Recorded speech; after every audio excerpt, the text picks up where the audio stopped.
Hello everyone, welcome back to my channel. आज से हम DSSP PGD मैथ्स की सीरीज स्टार्ट करते हैं जिसमें हम PYQs के क्वेश्चन सॉल्व करेंगे। आज का क्वेश्चन है find the value of lambda and mu when the system of linear equation है x + 2y + z = 8। नेक्स्ट है -y + 2z = 5। थर्ड इक्वेशन है y + lambda -1 z = u - 8। Have an infinite number of solution. इसमें हमें lambda और mu find करना है और हमारे पास सिस्टम ऑफ लीनियर इक्वेशन का क्या सॉल्यूशन है, इनफाइनाइट नंबर ऑफ सॉल्यूशन। इसके लिए हमारे पास एक ट्रिक होती है, जैसे कि हम स्क्वायर मैट्रिक्स में डिटर्मिनेंट फाइंड करते हैं। तो डिटर्मिनेंट की हेल्प से स्क्वायर मैट्रिक्स में डिटर्मिनेंट के पास हमारे पास दो चॉइस होती हैं, या तो डिटर्मिनेंट नॉन ज़ीरो हो या डिटर्मिनेंट ज़ीरो हो। स्क्वायर मैट्रिक्स में हम डिटर्मिनेंट से फाइंड कर सकते हैं। अगर डिटर्मिनेंट की वैल्यू ही नॉन ज़ीरो आती है तो हमारे पास क्या होता है, यूनिक सॉल्यूशन। और डिटर्मिनेंट ज़ीरो हो तो हमारे पास दो केसेस हो जाते हैं, एक होता है इनफाइनाइट सॉल्यूशन और दूसरा हो जाता है हमारे पास नो सॉल्यूशन। और इनफाइनाइट कब आता है, जब हमारे पास rank of A = rank of augmented matrix हो।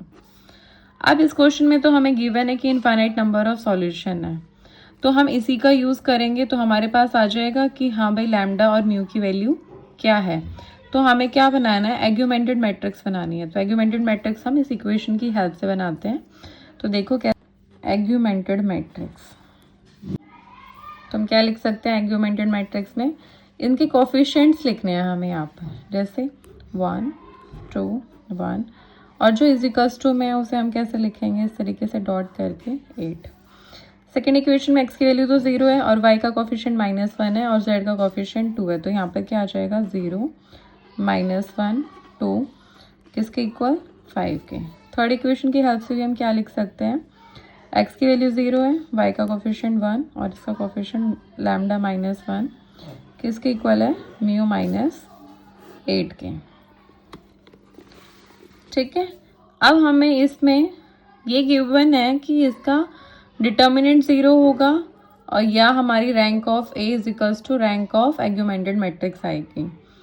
इस केस में अगर हमें डिटर्मिनेंट 0 बनाना है तो हम क्या कर सकते हैं, ये सारी वैल्यूज़ हम ऐसे ट्राई करते हैं कि ये 0 के इक्वल हो, तभी तो बन पाएगा हमारा यहाँ पर डिटर्मिनेंट 0।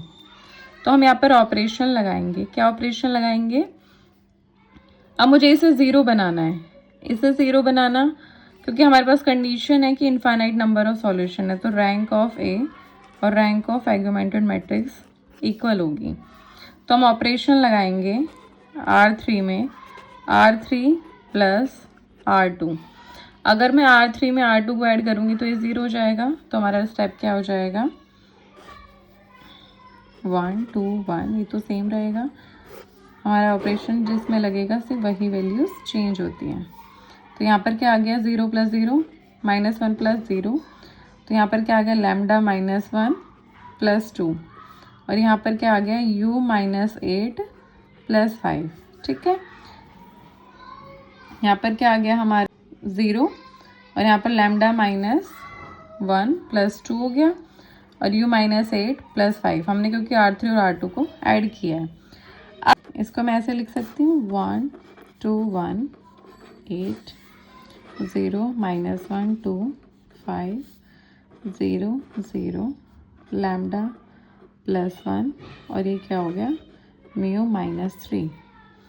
अब इसमें देखो, अगर हमें rank A = rank augmented matrix बनाना है और हमारे पास ये भी होना चाहिए कि डिटर्मिनेंट 0 हो। डिटर्मिनेंट 0 हो, और हमें 0 इसलिए करना है क्योंकि हमें rank of A = rank of augmented matrix show करना है। और ये कब पॉसिबल होगा, जब डिटर्मिनेंट 0 होगा। डिटर्मिनेंट 0 कब होगा, जब हमारे पास क्या केस बन जाए कि भाई किसी भी एक रो में सभी एलिमेंट 0 हैं। तो इसके लिए आपके पास क्या आना चाहिए कि लैम्डा +1 किसके इक्वल आए, 0 के। तो यहाँ से मेरी लैम्डा की वैल्यू क्या आ गई, -1। अगर ये वैल्यू 0 हो गई तो हमें ये वैल्यू भी 0 ही करनी पड़ेगी, तभी आपकी rank of augmented matrix equal आएगी मैट्रिक्स के। ठीक है, तो यहाँ से मेरे पास क्या आ गया, म्यू माइनस 3 भी 0 होना चाहिए, और तो यहाँ से म्यू की वैल्यू क्या आ गई मेरे पास 3। तो इस तरीके से हमने लैम्डा की वैल्यू -1 और म्यू की वैल्यू 3 फाइंड कर ली। तो ये हमारा इसका आंसर है। आई होप आपको ये वीडियो हेल्पफुल लगी होगी। अगर हेल्पफुल लगी है तो प्लीज़ चैनल को सब्सक्राइब करते हैं नेक्स्ट वीडियो में अनदर PYQ क्वेश्चन के साथ। Thank you.